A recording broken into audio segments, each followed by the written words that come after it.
Hairang Lairang channel na mayamgidamakta pujarakliba Fungawari Rajkumar Taranithoi amadi Rajkumari ama.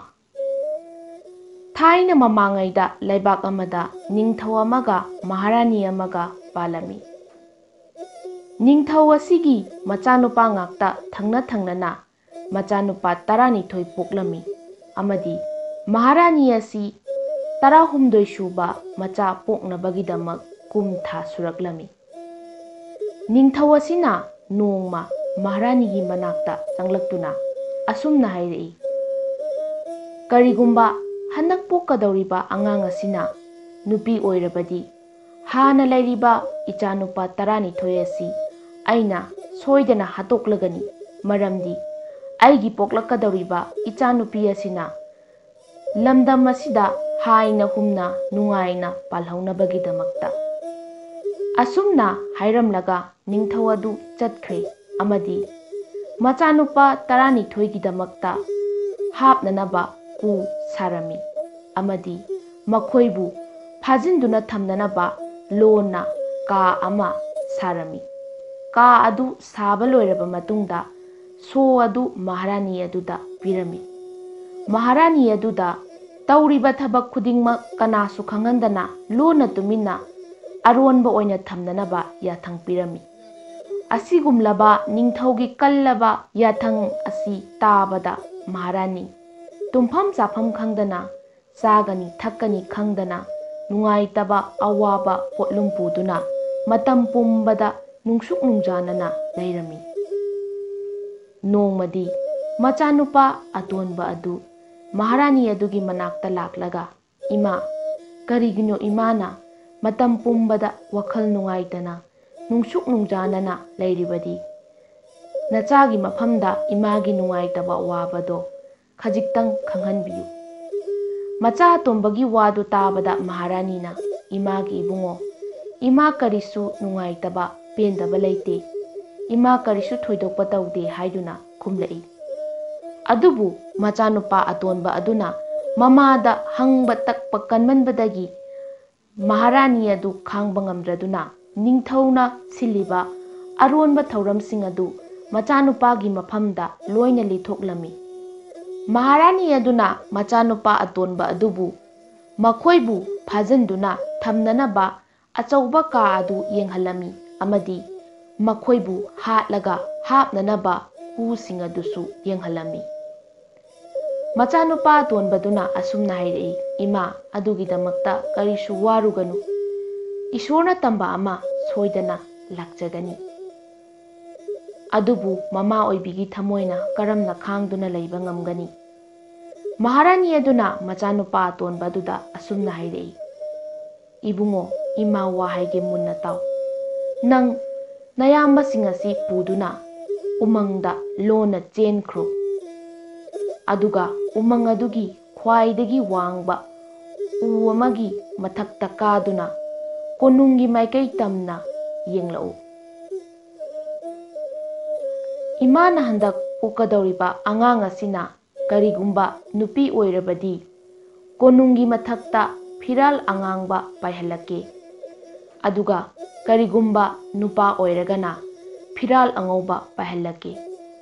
Imana phiral angangba paihallaklabadi nakhoi konung asida amuk hanna halaklaganu aduga karigumba phiral angauba pairaklagadi nakhoi konungsida halaklaga nungaina harau tayamna mahoksagumna amuk leirabada napabung ningthauna karisu nungaitaba asauba utlaroi. Asumna matam asum haukhre maharani adu machanupi Rajkumari masak matau phajarabi ama poklami. Asomdana Rajkumar Taranithoi aduna sina sinaduna u mathakta kakhatuna konungi maikai tamna yenglami. Ngasidi machanupa atonba adugi pali taraduna konungi maikaida yenglakpa matamda angangba phiralna maning makha tamna haina humna paiduna leiramle. Machanupa atonba aduna makhoi konungda hanba yararoi haiduna mayamba sing aduda pau tamlami. ꯂꯩꯔꯤꯕ ꯅꯤꯡꯊꯧ ꯃꯆꯥ 12 ꯄꯨꯝꯅꯃꯛ ꯌꯥꯝꯅ ꯄꯦꯟꯗꯕꯒ ꯂꯣꯏꯅꯅ ꯁꯥꯎꯔꯝꯃꯤ꯫ ꯃꯈꯣꯏ ꯃꯁꯦꯟ ꯑꯁꯨꯝꯅ ꯍꯥꯏꯅꯔꯝꯃꯤ, ꯀꯔꯤꯁꯨ ꯂꯩꯇꯕ ꯅꯨꯄꯤ ꯃꯆꯥ ꯑꯃꯈꯛꯀꯤꯗꯃꯛꯇ ꯑꯩꯈꯣꯏꯕꯨ ꯀꯣꯅꯨꯡꯗ ꯂꯩꯍꯟꯗꯕ, ꯌꯨꯝ ꯂꯩꯇꯕ, ꯏꯃꯥ ꯏꯄꯥ ꯂꯩꯇꯕ ꯑꯃꯒꯨꯝ ꯎꯃꯪ ꯑꯁꯤꯗ ꯀꯣꯏꯆꯠ ꯆꯠꯇꯨꯅ ꯂꯩꯍꯟꯕ ꯑꯗꯨꯅ ꯑꯩꯈꯣꯏ ꯂꯃꯟ ꯁꯣꯏꯗꯅ ꯈꯨꯝꯒꯅꯤ꯫ ꯉꯁꯤ ꯍꯥꯏꯕ ꯅꯨꯃꯤꯠ ꯑꯁꯤꯗꯒꯤ ꯀꯔꯤꯒꯨꯝꯕ ꯅꯨꯄꯤ ꯑꯃꯇꯪ ꯊꯦꯡꯅꯕ ꯃꯇꯝꯗ ꯅꯨꯄꯤ ꯑꯗꯨꯕꯨ ꯂꯦꯝꯅ ꯊꯥꯔꯣꯏꯗꯕꯅꯤ, ꯃꯊ꯭ꯋꯥꯏ ꯂꯧꯒꯗꯕꯅꯤ꯫ ꯑꯁꯨꯝꯅ ꯋꯥꯁꯛꯂꯕ ꯃꯇꯨꯡꯗ ꯃꯈꯣꯏ 12 ꯄꯨꯟꯅ ꯎꯃꯪꯒꯤ ꯃꯥꯏꯀꯩ ꯇꯝꯅ ꯑꯁꯨꯝ ꯂꯥꯛꯄꯗ ꯌꯥꯝꯅ ꯑꯄꯤꯛꯄ ꯈꯥꯡꯄꯣꯛꯁꯪ ꯑꯃ ꯊꯦꯡꯅꯔꯝꯃꯤ꯫ ꯃꯈꯣꯏ 12 ꯈꯥꯡꯄꯣꯛꯁꯪ ꯑꯗꯨꯗ ꯄꯨꯟꯅ ꯂꯩꯔꯝꯃꯤ꯫ ꯃꯌꯥꯝꯕ ꯑꯍꯜ ꯑꯗꯨꯅ, ꯑꯇꯣꯝꯕ, ꯅꯪꯗꯤ ꯈ꯭ꯋꯥꯏꯗꯒꯤꯁꯨ ꯑꯉꯥꯡꯅꯤ, ꯅꯁꯥꯁꯨ ꯁꯣꯜꯂꯤ, ꯑꯗꯨꯅ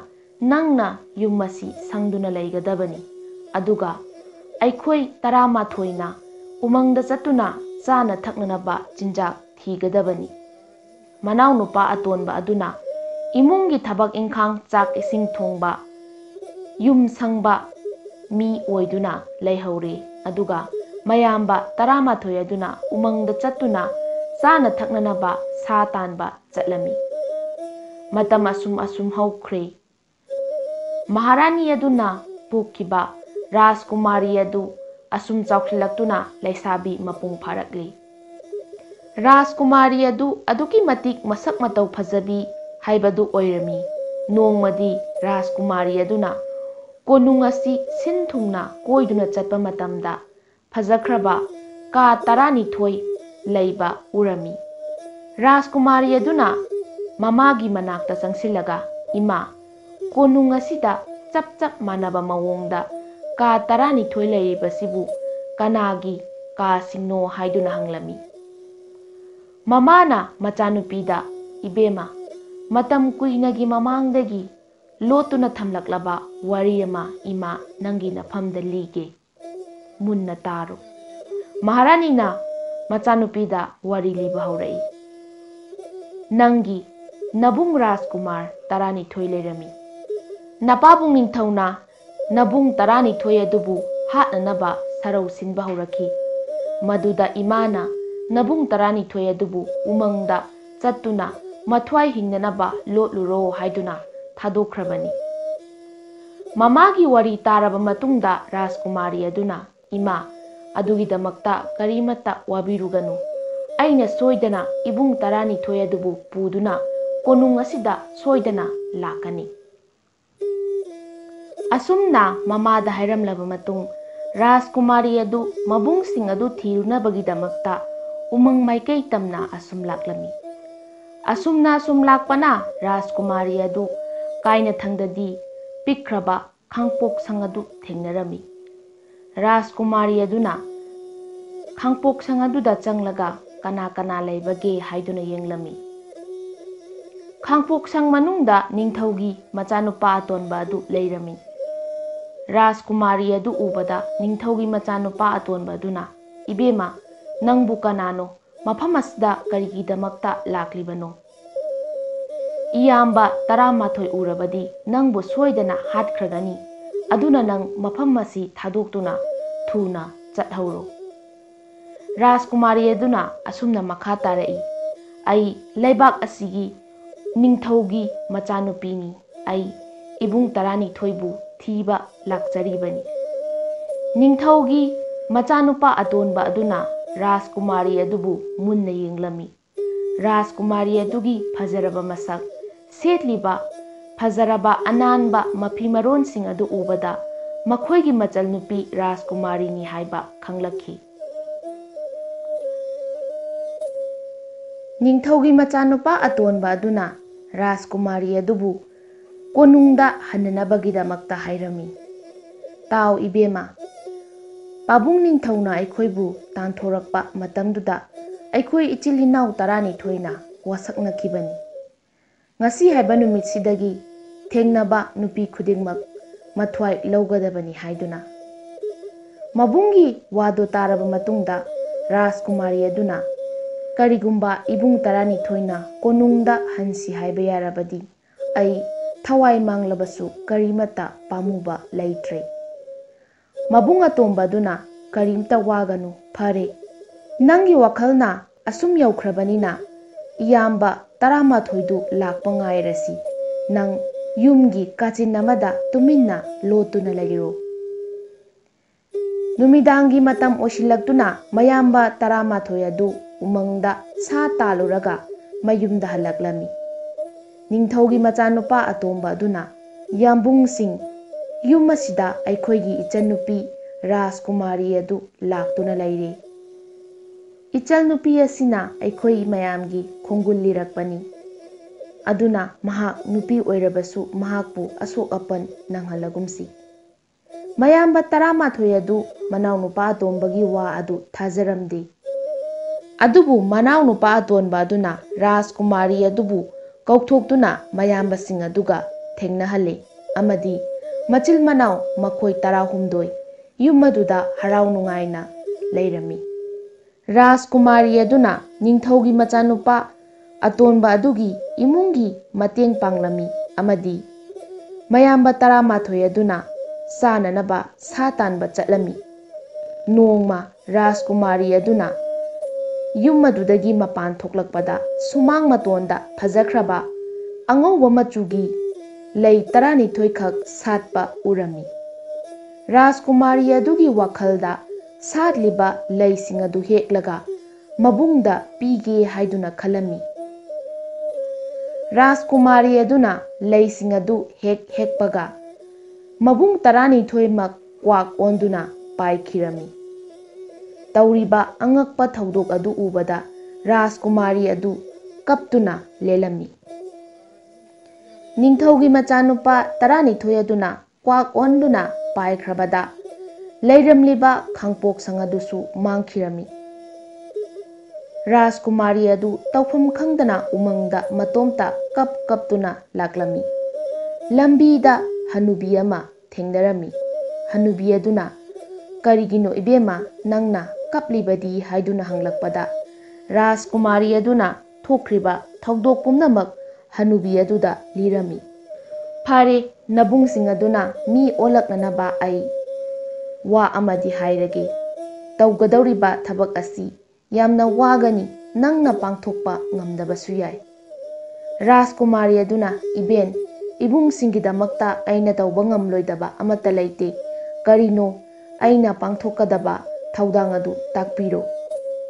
हनुबी अदुना फरे नंगना अदुमना खल्लबनिना अै हाइरगे मुन्ना तारो। ngasi haiba numit asidagi nang sahi 3 chupna wa ngangdana leiba ngamgadabani। sahi 3 hek suba numituda nangi nabungsing adu kwaktagi mi soidana olakani। असुमना हाइरमलगा हनुबी अदु चटख्रे। राजकुमारी अदु उमंग अदुदा हौबा ख्वाइदगी अवांगबा उ अमगी मथक्ता फमदुना लैरमी। नोंमदी थंगनबा लैबाकी राजकुमार अमा उमंग अदुदा सा तानबा लाक्लमी। असुम लाक्पना मसक मतौ फजख्रबी राजकन्या अमा उ अमगी मथक्ता फमदुना लैबदु राजकुमार अदुना उरमी। राजकुमारी अदुगी मसक मतौ फजबा अदु उबदा राजकुमार अदुना नुपी अदुबु महाकी तालोय ओइरगे खलमी अमदी राजकुमारी अदुबु उ मथक्तगी थांगदरगा सगोलदा हापतुना महाकी कोनुंग तमना पुरकलमी। असुमना कोनुंग यौरबा मतुंग राजकुमारी अमदी राजकुमार अदु लुहोंगलमी। अदुबु राजकुमारी अदु लुहोंगलबा फाउबा वा अमता ngang तुमिन्ना लैरमी। राजकुमार अदुगी फत्रबा ममा अतोनबी अमा लैरमी। राजकुमारी अदुगी ओइबा मवोंग मतौ अदु उबदा राजकुमार अदुगी मनाक्ता लाक्लगा असुमना हाइरमी। कदाइदगी करम्बा नुपीनो नंगना पुदुना लाक्लिबा असिबो। नुपी असी यामना फत्तबा नुपी अमनी। महाक वा ngangrabasु नोकपमक्ति याय। नोक्तबा नुपी हाइबसे लैबाक असिगी अफा नुंगाइबा नुपी हाइबदी ओइररोय। अदुना महाकपु अकनबा दंडी अमा पीरगा ꯍꯥꯠꯇꯣꯛꯈ꯭ꯔꯁꯤ ꯍꯥꯏꯗꯨꯅ ꯔꯥꯖꯀꯨꯃꯥꯔ ꯑꯗꯨꯗ ꯍꯥꯏꯔꯝꯃꯤ꯫ ꯔꯥꯖꯀꯨꯃꯥꯔ ꯑꯗꯨꯗꯤ ꯔꯥꯖꯀꯨꯃꯥꯔꯤ ꯑꯗꯨꯕꯨ ꯊꯃꯣꯏ ꯁꯦꯡꯅ ꯅꯨꯡꯁꯤꯖꯕꯅ ꯃꯃꯥ ꯑꯇꯣꯟꯕꯤ ꯑꯗꯨꯅ ꯍꯥꯏꯔꯤꯕ ꯋꯥꯐꯝ ꯑꯗꯨ ꯌꯥꯅꯤꯡꯂꯝꯗꯦ꯫ ꯑꯗꯨꯕꯨ ꯃꯇꯝ ꯀꯨꯏꯅ ꯔꯥꯖꯀꯨꯃꯥꯔꯤ ꯑꯗꯨꯅ ꯋꯥ ꯂꯥꯟ ꯉꯥꯡꯗꯅ ꯇꯨꯃꯤꯟꯅ ꯂꯩꯔꯛꯄꯗꯨꯗ ꯑꯔꯣꯏꯕ ꯑꯣꯏꯅ ꯔꯥꯖꯀꯨꯃꯥꯔꯤ ꯑꯗꯨꯕꯨ ꯑꯀꯟꯕ ꯆꯩꯔꯥꯛ ꯄꯤꯔꯒꯦ ꯍꯥꯏꯗꯨꯅ ꯈꯜꯂꯛꯂꯝꯃꯤ꯫ ꯐꯠꯇ꯭ꯔꯕꯤ ꯃꯃꯥ ꯑꯇꯣꯟꯕꯤ ꯑꯗꯨꯅ ꯍꯥꯏꯕꯒꯤ ꯃꯇꯨꯡ ꯏꯟꯅ ꯔꯥꯖꯀꯨꯃꯥꯔ ꯑꯗꯨꯅ ꯔꯥꯖꯀꯨꯃꯥꯔꯤ ꯑꯗꯨꯕꯨ ꯍꯥꯠꯅꯅꯕꯒꯤꯗꯃꯛꯇ ꯑꯆꯧꯕ ꯃꯩꯖꯥꯎ ꯑꯃ ꯊꯥꯕ ꯍꯧꯔꯛꯂꯝꯃꯤ꯫ ꯔꯥꯖꯀꯨꯃꯥꯔꯤ ꯑꯗꯨꯕꯨ ꯊꯃꯣꯏ ꯁꯦꯡꯅ ꯅꯨꯡꯁꯤꯖꯕ ꯔꯥꯖꯀꯨꯃꯥꯔ ꯑꯗꯨꯅ ꯃꯃꯤꯠꯇ ꯃꯄꯤ ꯏꯔꯥ ꯆꯦꯟꯗꯨꯅ ꯔꯥꯖꯀꯨꯃꯥꯔꯤ ꯑꯗꯨꯕꯨ ꯌꯦꯡꯖꯔꯝꯃꯤ꯫ ꯔꯥꯖꯀꯨꯃꯥꯔꯤ ꯑꯗꯨ ꯃꯩꯅꯨꯡꯗ ꯆꯣꯡꯁꯤꯟꯒꯗꯕꯒꯤ ꯑꯔꯣꯏꯕ ꯃꯇꯝ ꯂꯥꯛꯂꯕꯗ ꯈꯪꯍꯧꯗꯅ ꯀ꯭ꯋꯥꯛ 12 ꯈꯛ ꯄꯥꯏꯔꯛꯇꯨꯅ